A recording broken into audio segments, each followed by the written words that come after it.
Sulaiman bin Yasar adalah salah satu pemuka tabi'in di Madinah. Ia adalah lelaki ahli fikih yang rendah hati. Sulaiman adalah seorang yang bersungguh-sungguh dalam ibadah. Selain itu, ia digambarkan sebagai sosok yang sangat tampan. Sulaiman pun menemui ujiannya.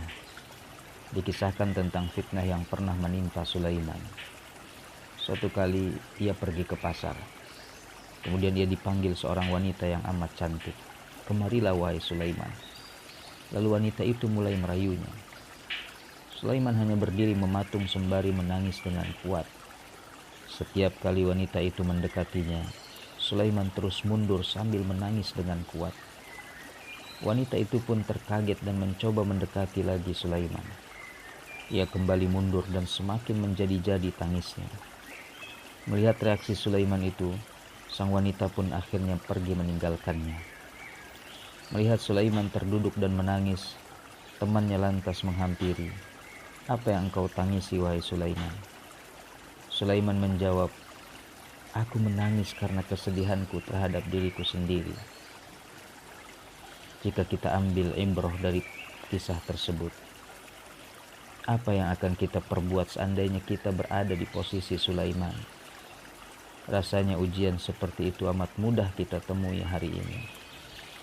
Godaan untuk berbuat maksiat seolah berjajar rapi, mengantri untuk disambangi satu persatu. Disajikan dengan kemasan menarik dan menggoda. Beberapa bahkan nampak seperti perbuatan yang tak lagi tabu. Saking banyaknya orang yang berbondong melakukan kebobrokan itu.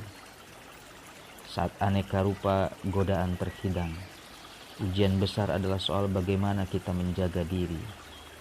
Saat godaan itu terwujud dalam busur pandangan yang belum lagi halal, menundukkan pandangan adalah usaha keras kita menjaga diri. Saat ujian datang menyeret dalam ajakan zina, maka menjaga diri darinya adalah menolak sekuat tenaga, memperbanyak puasa jika ia bujang, atau menyalurkan ke istri jika ia sudah menikah.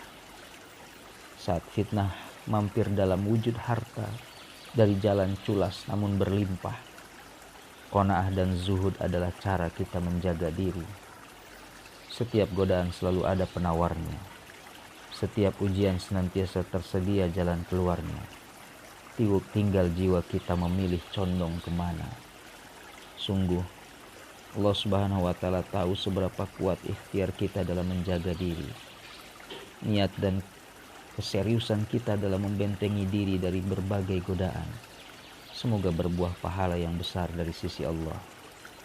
Rasul pernah berpesan, salah satu golongan yang akan dinaungi di hari kiamat kelak adalah seorang pemuda yang diajak berbuat maksiat seorang wanita.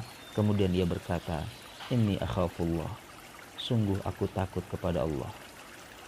Bukankah kita ingin menjejak sebagai manusia ihsan, di mana kita beribadah seolah-olah melihat Allah Subhanahu wa Ta'ala. Namun jika kita tak melihatnya, pastilah Allah melihat kita.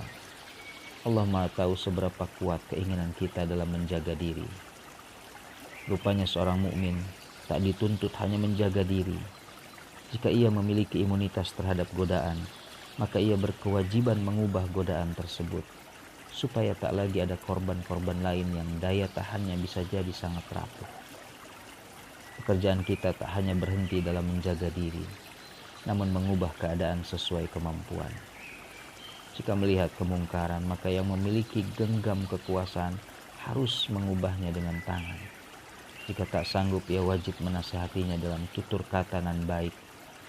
Jika tak lagi sanggup, berdoa adalah benteng terakhir dalam menghadapinya.